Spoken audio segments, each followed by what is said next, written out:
2026 में 90% YouTubers fail होने वाले हैं क्योंकि यूट्यूब का एल्गोरिदम चेंज हो चुका है एंड नया एल्गोरिदम सिर्फ उन्हीं क्रिएटर्स को फेवर कर रहा है जो कि एक स्पेसिफिक टॉपिक के ऊपर ही वीडियो बना रहे हैं एंड इसी चीज को बोलते हैं नीश। एंड अगर आप भी 2026 में एक यूट्यूबर बनने की सोच रहे हो तो आपके लिए नीश सेलेक्ट करना बहुत ही इंपॉर्टेंट चीज है। डजंट मैटर आपके पास कोई स्किल नहीं है या फिर कोई पैशन नहीं है, आप लोग स्टिल एक नीश सेलेक्ट कर सकते हो एंड एक सक्सेसफुल यूट्यूबर बन सकते हो। एंड आज की वीडियो में मैं आपको एक step by step road map देने वाला हूँ खुद की नीश कैसे फाइंड करनी है उसके लिए। ये एक बहुत ही इंटरेक्टिव वीडियो होने वाली है, इसलिए कॉपी पेन लेके बैठना क्योंकि वीडियो के एंड तक आपको खुद के बारे में भी काफी सारी चीजें पता चलेगी। So let's start the video.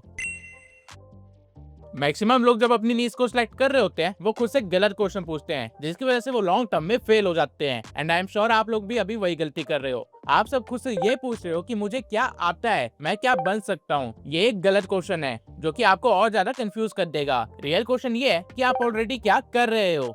Humans pattern पे वर्क करते हैं एंड आपको बस उसी पैटर्न को पहचानना है एंड उसको अपनी नीश में कन्वर्ट करना है। अगर आपको मेरी बातें कॉम्प्लेक्स लग रही है तो इसको मैं सिंप्लीफाई कर देता हूँ। आपको बस इन 6 क्वेश्चन के आंसर लिखने हैं अपनी नोटबुक के अंदर। सबसे पहला क्वेश्चन है, what type of videos do you already watch the most. I know आप सभी लोग अपना आधा दिन तो फोन में ही निकालते हो, जो कि अच्छी बात है क्योंकि अब आपका फोन आपके बारे में आपसे ज्यादा जानता है। आपको बस ये नोटिस करना है जब आप फोन चलाते हो तो आप किस टाइप के कंटेंट को सबसे ज्यादा देखते हो। ये पता करना बहुत ही आसान है। या तो आप अपनी यूट्यूब हिस्ट्री में जाके पिछले 10-20 वीडियोस को एनालाइज कर सकते हो जिससे कि आपको आइडिया लग जाएगा आप क्या ज्यादा कंज्यूम करते हो, या फिर आप अपने इंस्टा के एक्सप्लोर पेज पे जाके देख सकते हो कि किस टाइप का कंटेंट आपको सबसे ज्यादा शो हो रहा है। थर्ड ऑप्शन है कि आप यूट्यूब शॉर्ट्स पे जाके 5 मिनट के लिए उसे स्क्रॉल कर सकते हो बिना एंगेज किए एंड नोटिस कर सकते हो कि किस टाइप का कंटेंट सबसे ज्यादा रिपीट हो रहा है। आपका एल्गोरिदम आपको आपसे ज्यादा अच्छी तरीके से जानता है तो उस चीज को अपने फायदे के लिए इस्तेमाल कीजिए एंड उसे नोट डाउन कीजिए। सेकंड क्वेश्चन है, व्हेन यू स्क्रॉल यूट्यूब और reels what topics make you stop scrolling. आप डेली की हजारों रील्स देखते हो लेकिन हर एक रील जो आपको सजेस्ट होती है आप उसे नहीं देखते हो। कुछ रील्स को आप इंस्टेंटली स्क्रॉल कर देते हो और कुछ पे आप पूरे देर तक टिके रहते हो। ये सब कुछ आप सबकॉन्शियसली कर रहे हो, लेकिन अब आपको यही काम एक बार कॉन्शियसली करना है एंड खुद को नोटिस करना है। जिन रील्स को आप पूरा देख रहे हो उनको नोट डाउन कर लेना। थर्ड क्वेश्चन है, if I give you a mic for 10 minutes and say to talk about anything what could you talk about without getting bored. हर इंसान के पास कुछ ना कुछ इंटरेस्ट होता है या फिर किसी चीज से रिलेटेड ज्यादा इन्फॉर्मेशन होती है, भले वो आपका प्रोफेशन ना हो। फॉर एग्जाम्पल, जब मैं 7th क्लास में था मुझे स्पेस में काफी ज्यादा इंटरेस्ट था एंड मैं बिना किसी प्रॉब्लम के black holes, multi dimension, parallel universe के ऊपर घंटों बोल सकता था। भले ही मैं कोई साइंटिस्ट नहीं था, भले ही मैं कोई एस्ट्रोनॉट नहीं था, लेकिन ये मेरा इंटरेस्ट था जिसके बारे में मैं बोल सकता था। ऐसी काफी सारी चीजें होंगी जिनके ऊपर आप 10 मिनट से ज्यादा बोल सकते हो। अब चाहे वो चुगली करना ही क्यों ना हो, आपको उसे नोट डाउन करना है। जितने ज्यादा पॉइंट्स होंगे उतना ही ज्यादा अच्छा रहेगा। इसके बाद फोर्थ क्वेश्चन है, when your friends ask you about something rapidly bro how you do that what is that usually about. अगर आप हल्का सा भी सोशल हो या आपके फ्रेंड्स है तो कभी ना कभी वो किसी ना किसी हेल्प के लिए आपके पास आते होंगे। आपका काम है ये नोटिस करना कि वो मैक्सिमम किस टाइप की हेल्प के लिए आपके पास आते हैं। फॉर एग्जाम्पल, जब मैं कंटेंट क्रिएटर नहीं था तब भी मेरे सारे दोस्त अपनी फोटो एडिट करवाने मेरे पास आते थे। वहीं मेरा एक दोस्त है जिसके पास मैं जाता हूँ जब भी मुझे कोई नया डिवाइस लेना होता है। वो कंटेंट क्रिएटर नहीं है, ना ही उसका टेक से रिलेटेड कोई काम है, लेकिन still he is the guy who can help me with devices. So figure this out कि आप लोगों के पास ऐसी कौन सी चीज है जिससे रिलेटेड लोग आपसे हेल्प या एडवाइस लेने आते हैं। इवन कोई फ्री फायर की ट्रिक्स भी सीखने आता है तो वो चीज भी आप लिख सकते हो। You must note down everything. Fifth question है, do you like being on camera और बिहाइंड द स्क्रीन। ये क्वेश्चन बहुत ही ज्यादा इंपॉर्टेंट है नीश डिसाइड करते टाइम, क्योंकि आपकी नीश की कैटेगरी चेंज हो सकती है सिर्फ इस एक डिसीजन से। तो मेक श्योर कि आप इसे अच्छे से सोच लो। And at last sixth question is, do you enjoy teaching, entertaining और स्टोरी टेलिंग मोर। नॉर्मली हम 3 वे में कम्युनिकेट करते हैं किसी से भी। या तो हम अपने दोस्तों को कहानी सुना रहे होते हैं, जैसे कि जब मैं यहाँ गया तो मेरे साथ यहाँ ये हुआ था, एसेट्रा एसेट्रा, ये स्टोरी टेलिंग कैटेगरी में आएगा। या तो हम इन्फॉर्मेशन दे रहे होते हैं, लाइक बता रहे होते हैं अपने दोस्तों को कि ये चीज ऐसी की जाती है, इसको ऐसे नहीं करना था, या फिर आपको ने यहाँ पे गलती करी। ये चीजें आ जाएगी आपकी एजुकेशन के अंदर। और तीसरा तरीका होता है एंटरटेनिंग, यानी कि नॉर्मल कन्वर्सेशन के टाइम आप अपने दोस्तों को हंसाते हुए जैसे ऊट पटांग हरकतें करते हो, वो चीज। हम लोग डेली बेसिस पे बस यही 3 चीजें कर रहे होते हैं मोमेंट के अकॉर्डिंग, लेकिन इनमें से एक चीज डोमिनेंट होती है, वो आपको पता करना है एंड नोट डाउन कर लेना है। जब आप इन सभी क्वेश्चन के आंसर एक जगह पे लिख दोगे तो आपके सामने कुछ ऐसा डाटा होगा। ये है आपका कंजप्शन पैटर्न। इसके बाद आपको जाना है नेक्स्ट स्टेप पे, जो कि है इंटरेस्ट मैपिंग, जिसके लिए अगेन आपको कुछ क्वेश्चन के आंसर देने हैं। सबसे पहला, things you do every day. ये वो चीजें हैं जो कि आप डेली करते हो या फिर बहुत ही ज्यादा फ्रीक्वेंटली करते हो। फॉर एग्जाम्पल, आप डेली जिम जाते हो या फिर डेली स्टडी करते हो या किसी सब्जेक्ट को पढ़ रहे होते हो या फिर म्यूजिक सुन रहे होते हो। वो हर एक चीज जो आप डेली करते हो या फ्रिक्वेंटली करते हो आपको नोट डाउन कर लेनी है। एंड आंसर जितने ज्यादा स्पेसिफिक होंगे उतना ही आपको फायदा होगा। नेक्स्ट क्वेश्चन है things you know slightly more about than your friends. ये क्वेश्चन हमारे पिछले स्टेप के फोर्थ क्वेश्चन जैसा ही है। ऐसी कौन सी चीज है जिसके बारे में आपको आपके दोस्तों से ज्यादा पता है। फॉर एग्जाम्पल मेरे बड़े भाई को फिटनेस के बारे में मेरे से ज्यादा नॉलेज है। दुनिया में सबसे ज्यादा नॉलेज नहीं है लेकिन मेरे से थोड़ी ज्यादा नॉलेज है। वहीं मेरा एक दोस्त है जिसको रैप म्यूजिक के बारे में मेरे से काफी ज्यादा नॉलेज है। बेसिकली आपको वो हर एक चीज नोट डाउन करनी है जिससे रिलेटेड आपको आपकी सराउंडिंग से ज्यादा नॉलेज है।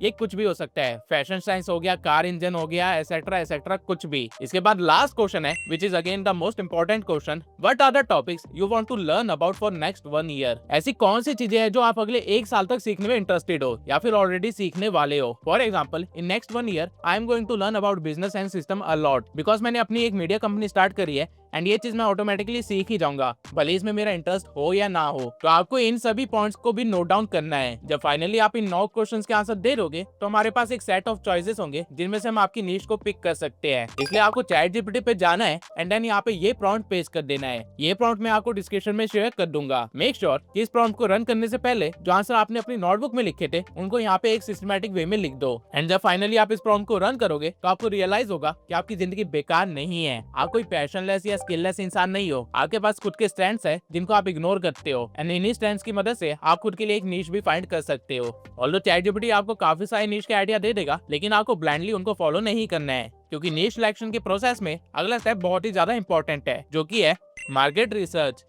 एक बार आपके पास कुछ निशेस के ऑप्शन आ जाए फिर आपको देखना है कि वो निशेस एक्चुअल में सक्सेसफुल है भी यूट्यूब पे या नहीं। इसके लिए आपको थोड़ी सी मार्केट रिसर्च करनी पड़ेगी। फॉर एग्जांपल मान के चलिए पिछले सभी स्टेप्स को फॉलो करके मुझे 3 कैटेगरीज पसंद आई। सबसे पहला है बिजनेस डॉक्यूमेंट्री, दूसरा है स्पेस फैक्ट्स और तीसरा है एस्ट्रोलॉजी। ना आपको करना क्या है कि आपको सबसे पहले किसी एक कैटेगरी को चूज करना है एंड देन यूट्यूब पे जाके उस कैटेगरी के कीवर्ड को सर्च बार में सर्च करना है। अगर सर्च करते टाइम आपको सजेशन में ही आपकी निश दिख जाए दैट मींस काफी सारे लोग इस कैटेगरी को सर्च करते हैं and a large number of audience is interested in this type of videos. ये एक बहुत ही लेमैन तरीका है सर्च वॉल्यूम के बारे में पता लगाने का। आप इसकी जगह vidIQ पे जाके वहाँ पे भी अपने कीवर्ड को सर्च कर सकते हो एंड देख सकते हो कि एग्जैक्टली कितने लोग इस कीवर्ड को सर्च करते हैं पर मंथ। सो आपको अपने सभी कैटेगरीज के लिए ये नंबर लिख लेना है। इसके बाद आपको इन सभी कैटेगरीज के टॉप 5 चैनल्स को देखना है यूट्यूब पे एंड उनकी एक लिस्ट बनानी है। फॉर एग्जाम्पल बिजनेस डॉक्यूमेंट्री में think school, Shivanshu Agarwal, magnates media ऐसे चैनल आ जाएंगे। स्पेस कैटेगरी में ये वाला channel, PBS space time and sky show space आ जाएगा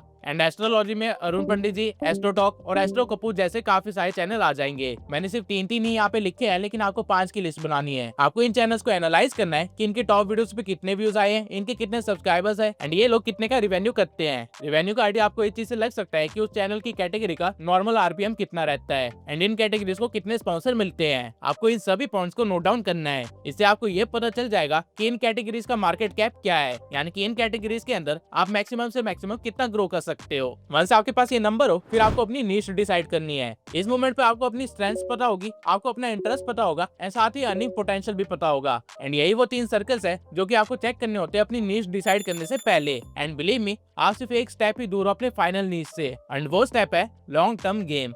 नाउ पिछले स्टेप को करने के बाद आई एम श्योर एक ऐसी कैटेगरी होगी जो कि आपको सबसे ज्यादा अट्रैक्ट कर रही होगी। आपको उस कैटेगरी को साइड करना है एंड देन खुद से सोचना है कि आप उस कैटेगरी से रिलेटेड कितने सालों तक बात कर सकते हो या कितनी नई चीजें उसमें कर सकते हो एंड क्या वो कैटेगरी एक्चुअल में एक लॉन्ग टर्म गेम है भी या नहीं। फॉर एग्जाम्पल मान लीजिए आपने पिछले सभी स्टेप्स को फॉलो किया एंड आपका इंटरेस्ट फिटनेस एक्सरसाइज कैटेगरी में आ गया। इस कैटेगरी में आप फेसलेस चैनल बनाना चाहते हैं, लेकिन अगर आप लॉन्ग टर्म के हिसाब से देखोगे तो आप फिटनेस एक्सरसाइज में मैक्सिमम सिर्फ 150 वीडियोस ही बना पाओगे। द रीजन इज हम लोग 6 मसल्स को ट्रेन करते हैं। अगर आप हर एक मसल के लिए 10 अलग अलग एक्सरसाइजेस भी बताते हो अलग अलग वीडियोस में तो भी आप सिर्फ 60 ही वीडियोस बना पाओगे एंड अगर आप वीडियोस को थोड़ा तोड़ मोड़ के रिपीट भी कर देते हो तब भी ये सिर्फ 120 वीडियोस ही हो पाएंगी, जिसके बाद आपकी वीडियोस रिपीट होने लगेगी एंड चैनल डेड होने लगेगा। 120 वीडियोस आप आराम से 1 साल के अंदर या 2 साल के अंदर डाल सकते हो, जिसके बाद आपको स्पॉन्सर आना कम हो जाएंगे एंड साथ ही आपकी अर्निंग भी डाउन हो सकती है क्योंकि व्यूज भी डाउन होना स्टार्ट हो जाएंगे। तो टेक्निकली आप अपने करियर को लिमिट कर दोगे क्योंकि इस मोमेंट के बाद या तो आपको फिटनेस ब्लॉग बनाना पड़ेगा या तो आपको कुछ और कैटेगरी भी पकड़नी पड़ेगी जो कि हो सकता है आपको लॉन्ग टर्म में पसंद ना आए। वहीं जिसने एस्ट्रोलॉजी चूज करी होगी भले इस कैटेगरी में क्रिएटर को स्पॉन्सर ना मिले, ज्यादा आरपीएम ना मिले, लेकिन इस कैटेगरी कैटेगरी में क्रिएटर का कंटेंट कभी भी खत्म नहीं होगा, क्योंकि वो हर महीने मंथली हॉरोस्कोप बता के भी कंटेंट आराम से निकाल लेगा, वो भी पूरी जिंदगी। इसके सिवाय प्लैनेट्स की भी पोजीशन बदलती रहती है, हजारों चीजें होती है, वो हर एक चीज पे कंटेंट बना सकता है। तो शॉर्ट टर्म में तो आपको एस्ट्रोलॉजी में पैसा कम लग रहा होगा, लेकिन जहाँ फिटनेस इन्फ्लुएंसर 2 साल बाद कमाना बंद कर देगा, वही एस्ट्रोलॉजर 10 साल बाद भी कमाता रहेगा। बल्कि 10 साल बाद वो ज्यादा कमाने लग जाएगा, क्योंकि उसकी अथॉरिटी बिल्ड हो चुकी होगी, वो क्लाइंट से भी पैसा लेना स्टार्ट कर सकता है। यही है लॉन्ग टर्म गेम, जहाँ पे आधे से ज्यादा बिगनर्स गलती कर देते हैं। तो जो भी कैटेगरी आपने चूज करी है, एक बार उस कैटेगरी को इस पॉइंट ऑफ व्यू से भी जरूर देखना। अगर आपकी कैटेगरी लॉन्ग टर्म गेम है